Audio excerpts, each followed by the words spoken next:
I do believe that we need to think about all kinds of new ways to provide high quality education for students at a much lower cost than we currently are able to provide it for. I'm Bethany McLean. Did you ever have a moment of doubt about capitalism and whether greed's a good idea? And I'm Luigi Zingales. We have socialism for the very rich, rugged individualism for the poor. And this is Capital Isn't, a podcast about what is working in capitalism. First of all, tell me, is there some society you know that doesn't run on greed? And most importantly, what isn't? We ought to do better by the people that get left behind. I don't think we should kill the capital system in the process. So Capital Isn't is returning to the topic of universities, not because Luigi is obsessed with it, well, he is, but also because we think it's going to be a crucial policy issue in 2025. In a recent interview with Bari Weiss, Peter Thiel, the whisperer of the first and probably the second Trump administration, announced that he would cut almost all of the university's overhead, the money that goes to anything other than research and teaching. In spite of his academic pedigree, he has a law degree from Stanford. He's been a harsh critic of universities. And he's one of the many backers of the University of Austin, which was founded by Bari Weiss in 2021, based on the idea that other colleges are not providing open places for discourse. But it turns out that Peter Thiel was just the tip of the proverbial iceberg. As Axios wrote the other day, under President Trump is total warfare on all aspects of higher education, from student life to hiring to athletics. Axios quoted Jeremy Young, the Freedom to Learn program director for PERN America, saying the federal government is coming for higher education, and if you are one of the Americans' 4,000 college presidents and you stick your neck out, is going to get cut off. Angry and worried, that is what local university students say they're feeling after President Trump threatened to cut off funds from universities that allow what he called illegal protests. The president even warned he'd expel, imprison, and deport student protesters. What exactly is an illegal protest? A protest they don't like. Right. That's what I'm worried about, is that it's any protest that the administration frowns on.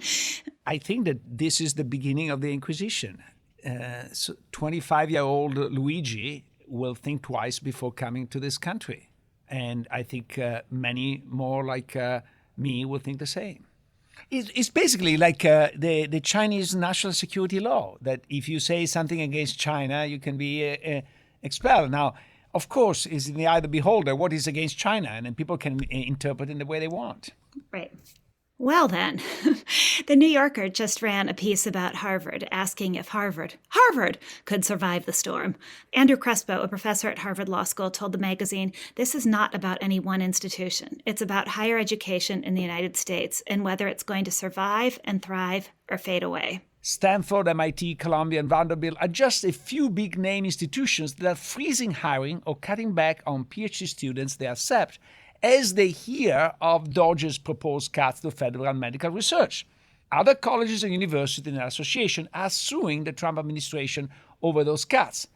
The New Yorker noted that 2/3 of Harvard's sponsored research funding, nearly $700 million, or more than the growth in the university unrestricted endowment assets, came from the federal government, which supports everything from cancer studies to art instruction in museums. The figures isn't unusual. Federal funding also supports 3/4 of Stanford's research projects and half of all research at both the University of Wisconsin-Madison and UC Berkeley. There is no university in the country that could survive the loss of federal money.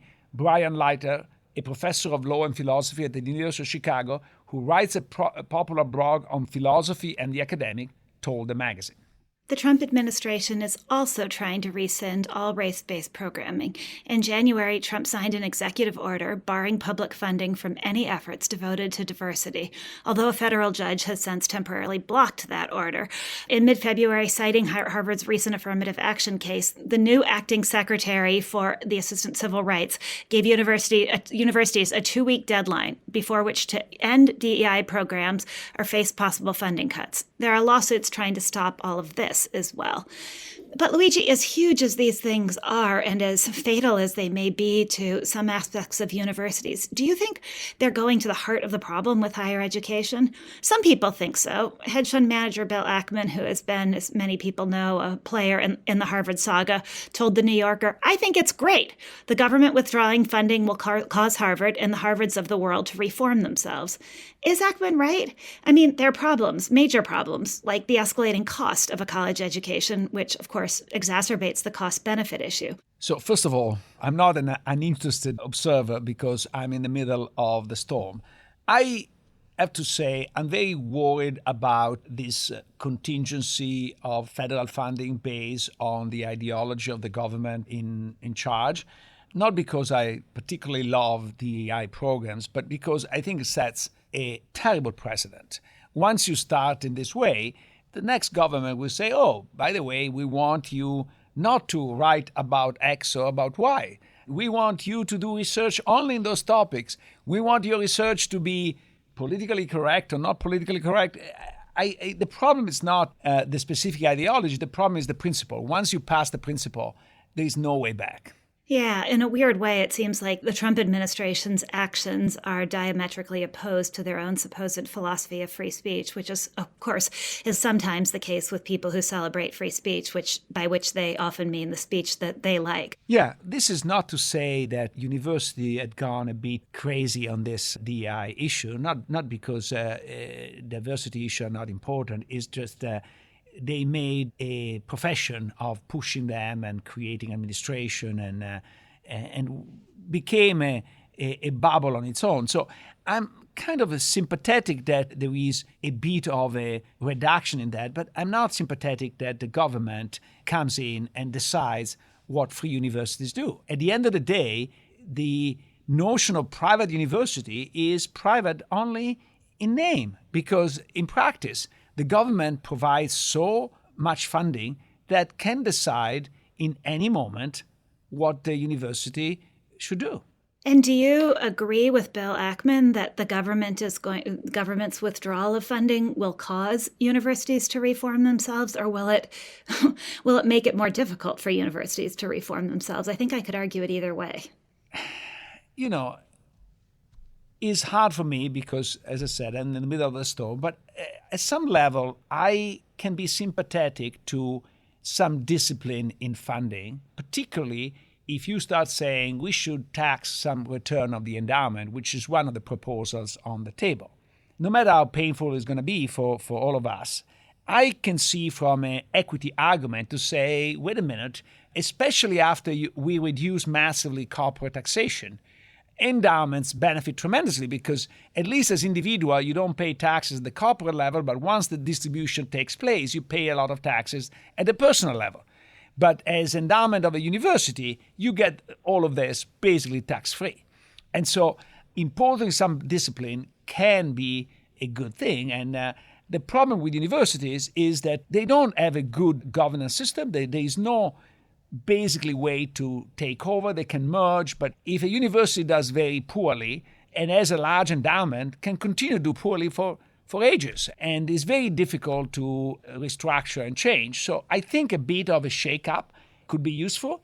However, two things must be kept in mind, and this is very important. Number one, not mix this with we're trying to push our ideology into universities, because then does not become a rationalization issue, becomes a freedom of expression issue, which is very severe.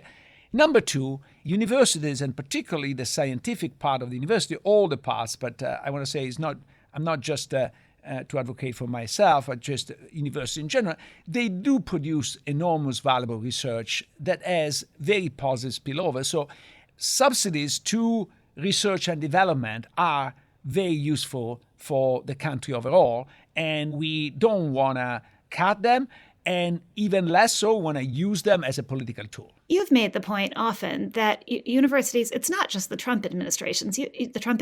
Universities had a lot of challenges that predated that. Donors seems to be abandoning them, and so do students. Since 2010, college enrollment has declined 12%, and the rate of enrollment among new high school graduates declined 7% since 2018. If this is not enough, several states are curtailing their support for public universities. Before the great financial crisis, the state of California was covering 34% of the University of California budget. Now it's only 12%. So, Luigi, do you think that these Trump administration moves can help or hurt these underlying issues, or do you think they're just two separate things beside the point? I think they're two separate things. An attack so blatant and so direct to the core of the universities make it very difficult to have any serious reform of change. Everybody needs to close quarter and protect the core of the university. And if in any moment you're seen as even giving an inch to the Trump position, then you're seen as a traitor, as somebody that does not value what universities are about, and so on and so forth. So in my view, the universities have been sitting on their laurels for too long and not seen the storm coming. So I blame a lot of institutions for their short-sightedness. But this is not the time to attack presidents of universities, the time to defend them. Yeah, this line in the New Yorker piece struck me, which is the magazine wrote, "Universities are the reason that this country has been able to attract talent, chase breakthroughs, and respond to change." Maybe that's a little grandiose, but it's not entirely grandiose. And I do wonder, just like with research funding and the sheer idiocy of those who want to chop it, not understanding what it's done and what it's contributed. Doesn't mean you can't look at it closely, but to pretend that it's all useless spending shows just an obliviousness to history. But the same thing with the quality of universities in this country and the number of people that that has attracted here. Monkeying with that might be, I'm not saying the system doesn't need some change, but monkeying with that might result in a very high cost. Bethany, can I indulge in a wonky, nerdy historical comment? No, you? Luigi, never. So one of my entertainment passions is not, I think, active research at the moment, but just entertainment passion, is trying to understand why the scientific revolution that started in Italy failed completely in Italy and in all Southern Europe. I think the father, in my view, of the scientific revolution is Galileo Galilei, and Florentines after him created an academy called Accademia del Cimento, whose motto was trying and retrying. So they were really the first to think about the experimental method. But the problem was that this stuff lasted only 10 years and then dissolved itself, while both in France and in England, you had the Royal Society in England that started roughly at the same time, that took over. And then you have the Académie de France in France, very much pushed by government to try to do the same.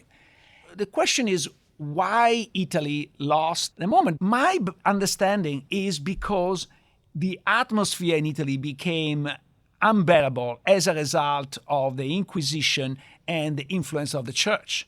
And there was so much scrutiny for what people were saying that nobody wanted to sponsor research, and the few people who wanted to do research were moving away from Italy and going somewhere else. I fear we are reliving this situation in the United States, and the consequences, Italy still has to recover from that, so are for centuries. And it does point to something, so much in our society is so intertwined, and it does point to the primacy of educational institutions. And so to act like they can just be put in a separate box and that their survival and their thriving can somehow be separated from society in all sorts of ways, the obvious ways and the less obvious ways, is a mistake.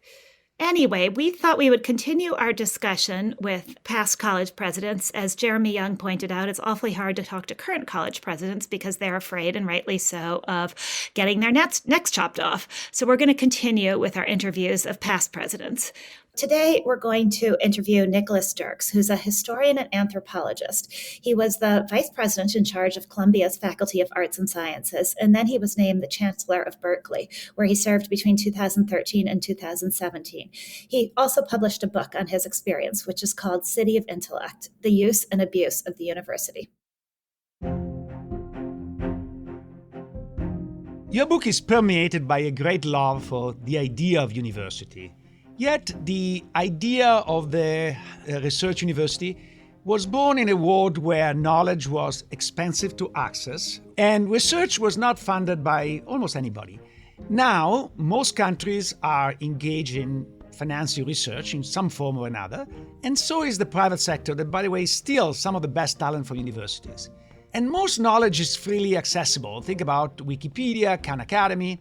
So is the Humboldtian idea of a research university still valid in the 21st century? Yeah, really interesting question. I think the more we see the new kinds of forums and platforms for information, the more, in fact, one can make the argument that universities and research done in universities is more important than ever, because what we don't have, and certainly what the internet doesn't afford, is any kind of curation, even of the information that exists. And so far, even though there are privately funded research institutes of different kinds, it's never come to the point where it's in any way begun to really substitute. And universities, of course, produce research that is open, that is subject to both the peer review that goes into publication, but also into the adjudication of what is important, what is worthwhile pursuing, what is right, what is wrong, through established mechanisms that involve now a global community of universities, which does not exist in the private sector in the same way. That Humboldtian model was also based on a world where only the elite went to college, and thus the number of educated people it was producing was somewhat limited. Is that still justified now when we want to send everybody to college, or at least a great majority of people to college, and when you have English majors graduating who are famously working as baristas at Starbucks because there simply isn't the demand in our economy for the skills with which they're coming out of universities? For many years, it was the case that a college degree, whatever the major might be in, would lead to a fairly, ample supply of possible career options. And the example you give of an English major, it strikes home in particular. I have a son who's an English major. He's actually doing just fine, but he's actually teaching English in a high school. But, the English major is pulled out constantly to show the fact that we've turned the corner, that if anything, a liberal arts degree is a luxury that can only be afforded by people who, can throw away both 4 years and $250,000. But, when I was chancellor at Berkeley, I got to know a lot of the people who were recruiting new people to join some of the technology companies. And they often preferred to have liberal arts majors, even to computer science majors, because they had been taught to think. And those kinds of skills continue to be valuable, if anything, with the kind of capacity that now we see AI having in terms of even doing coding work. Students actually need to have general education kinds of courses that would be in fields like history or English or philosophy, or for that matter, some areas in the humanistic social sciences, basically to both understand themselves and understand the world and get a better sense of, some of the really core issues that they'll have to deal with, from, living in a democratic society and taking on the responsibilities that attend to that, to, better understanding the economic system, or better understanding one's own goals in life in terms of what it means to live the good life and actually, find some kind of meaning. So I do believe in the importance of humanities. But first of all, I would like to see more humanities taught even earlier on in life. In a sense, I think that high school miss big time that. In a sense, I come, as my name and accent give away, from Italy, and there the high school give you an enormous preparation for humanities, so much so that you don't need so much humanities in college. But I fear there is a strange cross-subsidization going on in universities, because the universities that break down the cost of tuition by course, they don't differentiate between humanities and, they say, STEM. However, the cost of a STEM course for the university is much higher. Why? Because the salaries of the STEM professors are higher, and because they come with very expensive labs. The humanities are much cheaper. So why university presidents charge the same price for something that costs differently? It seems like almost a tax on humanities. If I have a student and I have to accumulate a lot of debt, I want to go and have the highest immediate return investment, which is from STEM and not from humanities, especially if the cost of the two is the same. If we were to price the cost of humanities at marginal cost, a lot more people will actually take humanities classes. It's actually even more complex than you just described. Yes, it's true. A faculty member in STEM needs to have a laboratory that is incredibly expensive to run. But, a lot of that is paid for by federal support. If faculty don't bring in grants from outside, they typically don't stay in the university. They don't get tenure unless they have a good track record of securing support for the research they do in STEM fields. And at the end of the day, there are lots of different kinds of funding mechanisms that support a differentiated faculty across a comprehensive university. And so we actually try to put together a menu that when it's ultimately part of the basis on which a diploma is given, it's given for a holistic education. Now, if you say, it's cheaper to teach, humanities, that may be true. But again, the way we price it in the university is that there's cross-subsidization of different kinds. And even though it may be cheaper in the short term, it's part of the overall cost of the overall institution, and you socialize those costs accordingly. Because the overall, set of drivers for cost go beyond, the actual cost of any particular faculty member. There are a lot of things you do to support students. I mean, it's for better and for worse. There's been a significant growth in administrative costs in universities because you have so many administrators who have to be hired to provide mental health services for students or support for different kinds of students, not to mention in STEM, which also increases that cost, which may be going against my argument here, but nevertheless, in STEM, you need, huge numbers of people thinking about compliance and research protocols and the different kinds of bureaucratic issues that are entailed in running a major research enterprise. But my point is there's a lot of different kinds of costs, a lot of different drivers for it. And if you began to price different courses like different products in a department store, it would be a radical change for the university. And I'm not sure it would be for the good. You witnessed at Berkeley a deterioration of the support by the state of California. And in part, it was the result of the great financial crisis, but it never bounced back. So what is the future of state university? Because now the University of California covers only 12% of the budgets of the California university system, posing a lot of constraint of raising tuition, etc. So today is not a support, it's not a public support, but a public burden to the university system. So fundraising became part of the revenue structure of most universities, including the public ones. So from nice to have has become a have to have. Did this change the governance of universities? Because now the donors are not simply people that on their deathbed decided to leave a donation. There are people involved who give money in exchange for fulfilling certain objectives. And so this is really getting into the freedom of the university. How do you see that? So it's an old question. It didn't just occur recently, but it, of course, has become recently, I think, prominent in the news, partly because there have been some donors who are often on boards of trustees or advisory boards in universities who have used their donations to put conditions on universities, to put pressure on universities, in some instances to try actively to fire the university president, as happened at the University of Pennsylvania, and in any event, to influence university policies about everything from which faculty should be kept on the faculty to what kinds of courses should be and should not be taught. The slippery slope that you just characterized is indeed a slippery one, because on the one hand, yes, universities have become really reliant on philanthropy. But when they then use that influence, use that relationship to put pressure that begins to potentially compromise academic freedom, is really a very critical issue.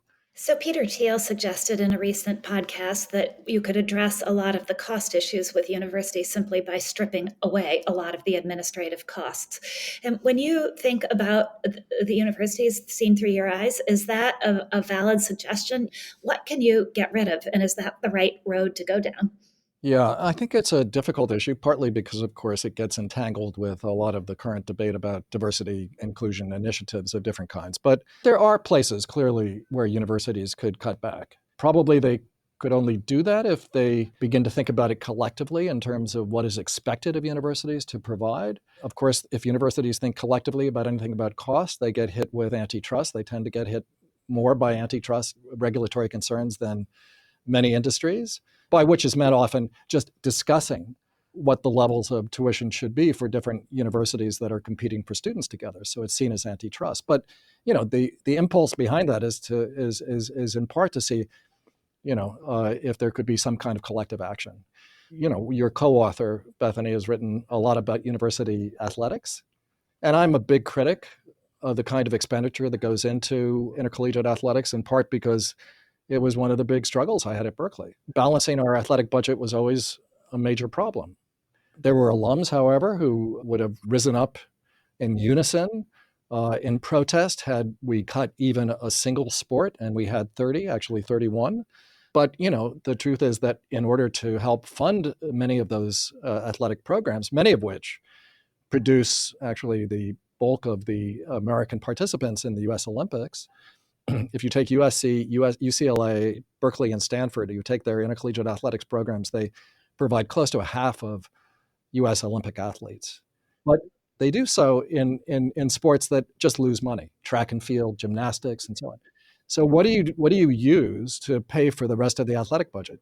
You use football, and you use men's basketball, and increasingly, happily, women's basketball as well. But I say that because, obviously people look at football, and they look at big football and the Power Five conferences, and they get very concerned at the kind of fact that it's a business racket, and student athletes should be participating in the racket, at least to some extent. And yet it was actually the only way at a place like Berkeley that we were able to defray and cover some of the costs of other sporting programs. But, the overall question is, can universities and colleges work together to think about what is mission critical and what isn't at the level of administrative support? And it may involve a total culture change, not only in terms of how universities think about themselves, but also how the public imagines what the universities will provide. There was a time when there were far fewer and lower expectations as to, what the quality of the food would be when you went to college, or what was the nature of your dorm room, or what kind of gym you would have, leave alone, what kind of therapist or mental health facility you might be able to avail of. So, as cost keeps going up, and as the crisis, I think, of cost in higher education just gets more and more demanding, I think we have to look at everything. And I think this is a place to look. So it's a roundabout way of saying I actually, for once, would be in agreement, at least in part, with something Peter Thiel said. So a follow-up of sorts to that question. When you watched the protests ripping through campuses last year, including at your former institution, Columbia, and you saw the heads of institutions summoned before Congress to testify, what went through your head? And was there anything that you wish somebody had said? Yeah, it was so painful to watch the congressional hearings. And of course, if you actually watch the whole hearing, even the first one, where Liz McGill and Claudine Gay and Sally Kornbluth were all being interrogated by various and sundry people in Congress, you realize that, of course, it was just the soundbite at the end that got picked up and then, became viral. You nevertheless, wanted to be able to say, how is it that we can translate the way we characterize, the way we represent some of the core values of the university, which include academic freedom? How do you translate that into a way in which the public will understand? It's not clear that there was any winning strategy when, the president of Columbia, Manu Shafiq, went and learned from the experience of those who had gone before. She did the obvious thing at the beginning, which was to condemn any kind of call for genocide. That was the kind of thing you wanted the others to have been able to say without qualification, even though, the way that would come across and the way the cross interrogation would subsequently go, and all the qualifications would ultimately be asked for and would come out and would seem to muddy the picture and so on and so forth. The real task, the real challenge that university leaders have is trying to find a language that can convey and express the fundamental meaning of some of the basic commitments that we have without making it appear to be either ridiculous or politically retrograde or just, far left or whatever. So it was very difficult to watch. Look what happened. I mean, nobody really managed to get out of there unscathed. The number of people who have, who lost their jobs last year for one reason or another, or who threw in the towel, is incredible. The Ivy League, 4 of the presidents in the Ivy League now, of the 8 university presidents, are interim. The searches that would ordinarily be taking place are not taking place because the boards just simply don't know how to run a successful search in the current environment. And of course, this is all before the new administration comes in. Now we're confronting a situation in which there's the possibility, very real possibility, that there'll be calls for massive tax increases on university endowments, massive efforts to control and potentially cut off the supply of students from around the world who want to come to universities in the US, efforts to control, what courses, what kinds of subjects can be taught and how they might be taught. That was then, and the future is even more uncertain now. So lots of different reasons to be concerned about the failure that we as academic leaders have experienced in terms of actually translating the core values of what we stand for. President Trump has proposed creating a free online university called the American Academy, which would offer high-level courses and accept transfer credits from other colleges and universities, helping to push back against raising tuition costs and student debt. Are you in favor of this idea? Well, judging from the past record of Trump University, I would be deeply skeptical. I mean, seriously speaking, Daniel Coit Gilman, who was the first president of the University of California, Berkeley, University of California, and then was president of Johns Hopkins, was later president of the Carnegie Foundation, actually advocated for there to be a federal central university in the U.S., and he lost that particular battle. But, there have been many arguments for why the federal government should consider both establishing and then subsidizing a central university. Online forms of education do provide opportunities to cut costs in significant ways. The problem, of course, is that the impulse behind that proposal is in large part to control the curriculum and mandate a certain kind of what would be, in the view of the new president, a politically acceptable curriculum. And any kind of political control over what is taught and how it is taught in universities would be a big challenge to academic freedom. It would ultimately be a big challenge to academic quality, and it would look more like propaganda than like education. So, one is deeply concerned about the impulse behind this kind of proposal. But the bare bones of it is actually not a bad idea. And I do believe that we need to think about all kinds of new ways to provide high quality education for students at a much lower cost than we currently are able to provide it for. If you're enjoying the discussions we're having on this program, there's another University of Chicago Podcast Network show you should check out. It's called The Pie. Economists are always talking about the pie, how it grows and shrinks, how it's sliced, and who gets the biggest share. Join veteran NPR host Tess Vigland as she talks with leading economists about their cutting-edge research and the key events of the day. Hear how the economic pie is at the heart of issues like the aftermath of a global pandemic, jobs, energy policy, and so much more. The question that I find it interesting is why the liberal art colleges are not competing on price.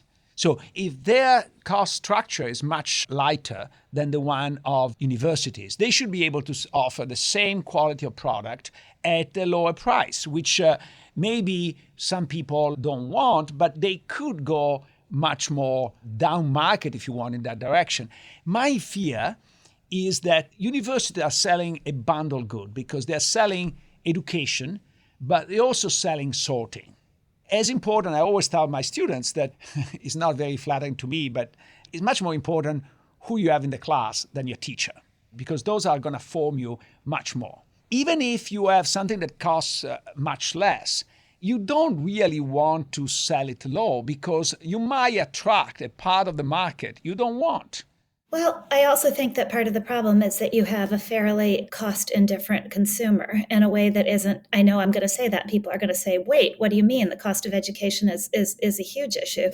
And it is, but certainly at top schools, that's not the issue, because you have at the very high end, people with a lot of money who will pay anything for their kid to get into the best school and who don't really care, whether it's $50,000 or $60,000 or $90,000. And then you have another subset of scholarships where people aren't being faced and couldn't and shouldn't be, but with the sticker. So at the most elite institutions, I think you have, for very different reasons, but a fairly cost insensitive customer. And those kids in the middle class, at least at the most elite colleges, are increasingly not getting in because their families aren't wealthy enough to pay the full freight or to promise a huge donation to the college later on. And so it's increasingly segmenting, and the result is a consumer who is not not conscious of costs. And I think that's maybe part of the problem. And that doesn't, my argument doesn't work as you go down the rankings of colleges, but maybe the attitude does trickle down in some way. I think that this has important also political consequences because it keeps the top universities for a small elite, coastal elite, more and more sort of detached from the rest of the country. And the rest of the country sees these universities as distant, elitist, unaffordable. And I think a lot of the resentment against Ivy Leagues that we see in the Trump administration is coming from there.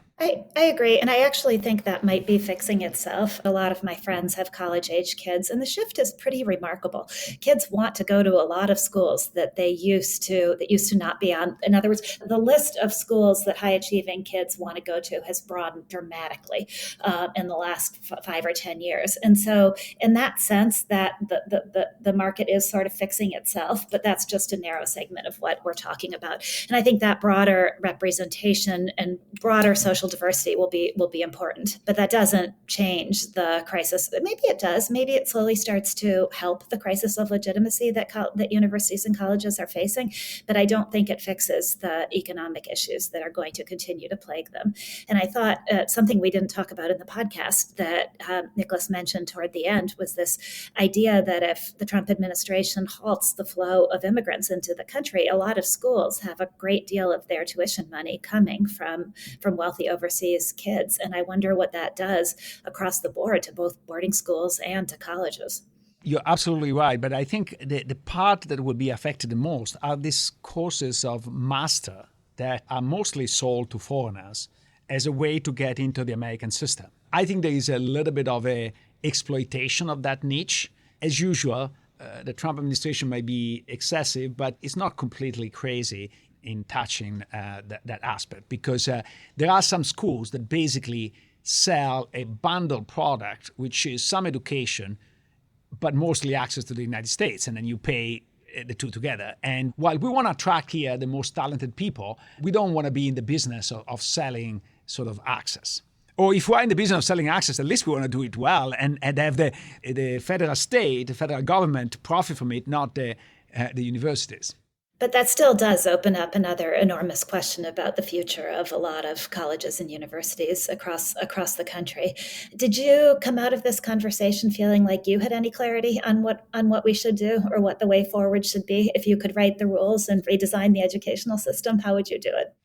No, I certainly don't have the solution. I actually think that a massive use of online courses is necessary to bring down the cost. There is nothing as valuable as a one-to-one contact with a teacher when you do sort of frontier research or stuff like that.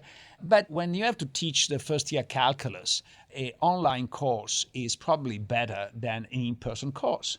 I remember that when I took my first year of calculus in college, I did not have a great teacher. The first time she explained some ideas, I had to go back to my father and trying to get some understanding because I couldn't understand what she was saying. And then today I saw in the past my kids, they open Khan Academy and they have like beautiful explanations. I remember once I entered into my daughter's room and she's watching YouTube. I said, you were supposed to study.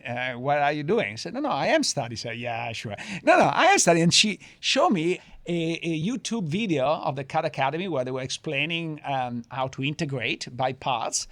And it was wonderful. And then I said, wait a minute, I'm paying the school to teach you this and you get this for free at YouTube. I think that becomes an important question that we are dodging, but eventually this will come to the forefront. What you just said may have contradicted your earlier point a little bit about the value of other people in the classroom. And I came to college as a kid from a northern Minnesota mining town who had no idea how to work and how to study. And I was lucky enough to have to make two good friends my freshman year who would, on a Thursday night, would say, we're going to the library. So off to the library I marched. And I really credit my friends Caroline and Eliza with my great interest in academics that I that I got out of college, and also the fact that I graduated instead of spending my 4 years going out to keg parties on Thursday nights. And so I think the quality and the other people you surround yourself with can be a really integral part of the college experience. And so I feel a little guilty recommending something for other people without which my life would have been very different. You're absolutely right. I'm glad you caught what I think an apparent contradiction, because I think it's true that who you are learning with is, as I said, more important than you're learning from. But there is nothing that prevents to have people together, like you watch a movie, you watch an online class, and then together you do stuff, etc. But you don't need a physical professor to follow each one of you. That will cut down costs tremendously. Isn't this an interesting idea? Maybe this could be Luigi and Bethany's University of the Future, where we actually do provide a campus, and we provide a campus where with the things that kids want. This could become really dangerous really quickly, but we provide a campus, and then all the teaching is online. But the kids get the college experience in the sense that they are actually on a campus with each other. Yeah, I think even better, you do that in an exotic country. So in the process, you learn something from the country that you don't learn. So you get, it shows independence in thinking and etc. Because there is a lot of signaling going on in universities. So you go to a university because the top firms recruit from those universities. And the top firms recruit from that university because the best students tend to go there. So what is shocking, if you look at the statistics, there is basically no firm, maybe Exxon. There is no firm that was at the top of the list of the top firms in the United States in 1900 that is still at the top today. But if you look at the list of universities that were top in 1900, is the same, maybe with the entry of Stanford, than it is today. But I think that, Luigi, you and I should go off and launch the Luigi and Bethany University. And then maybe in a decade, we too will be being investigated by federal authorities for failing to graduate our students, because they will go off to their exotic locale in our beautiful living facilities and spend 4 years having a grand old party, and will be indicted for misuse of federal funds. What do you think? Does that sound like... We don't want any federal fund. We want to do it all private. Well, then our private backers will be suing us for failure to educate the kids. Anyway. I don't remember how much we discussed the issue of the online academy, the American academy that Trump wants to create, because I think that is both a brilliant and evil idea at the same time. The idea is to create a free online university, but created in the best possible ways by the federal government. And it could be simply a phenomenal way to bring education to people at a very cheap price, especially if they mandate somehow that all universities should accept some of these classes as substitute for their existing courses. So I can go to Columbia, and instead of taking the Western Civilization class at Columbia, I take the American Academy Western Civilization class. This serves a couple of purposes. The number one, it is an extremely popular move because cut down the cost of college tremendously, right? I pay by course. If I take half of my classes at Columbia online, I cut in half the cost of my education. So that's fantastic for most students. It's also fantastic for the Trump administration because they can use especially the humanities classes as a way to, if you are negative, you say indoctrinate or present their side of history in their courses, because of course they will control the content. But the third order effect is that imagine now that a lot of students at Columbia decide to take the Western Civilization class online. They probably are not going to take the most advanced medical or biology class online, but they're going to take the Western Civilization class online. And so all of a sudden, the demand for humanities is going to plummet at every college. And so they're going to shrink the humanities and push up STEM education. So with a very simple initiative that will cost very little, they can have gigantic impact on the entire university system. But do you think that's a good thing? I know you're a little more pro shrinking humanities departments than I am, and probably a little bit more pro-STEM.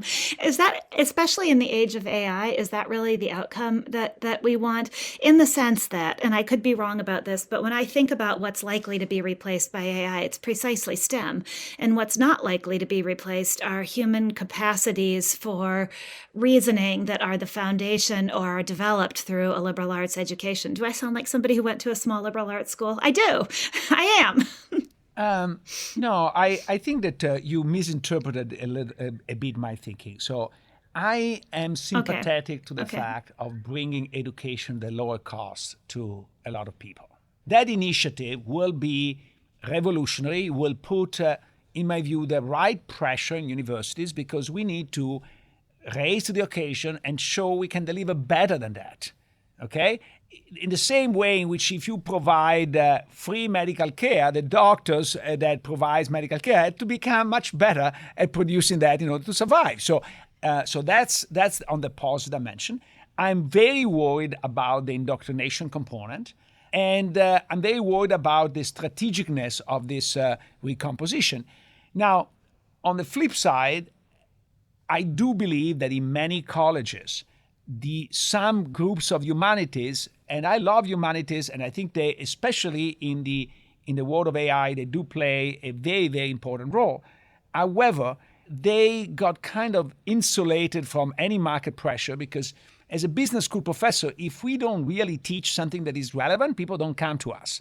But in most colleges, you go to college to have the stamp of the college. And so whether you took the most in-depth class about English literature or some very light class on transgender studies, doesn't really matter, okay?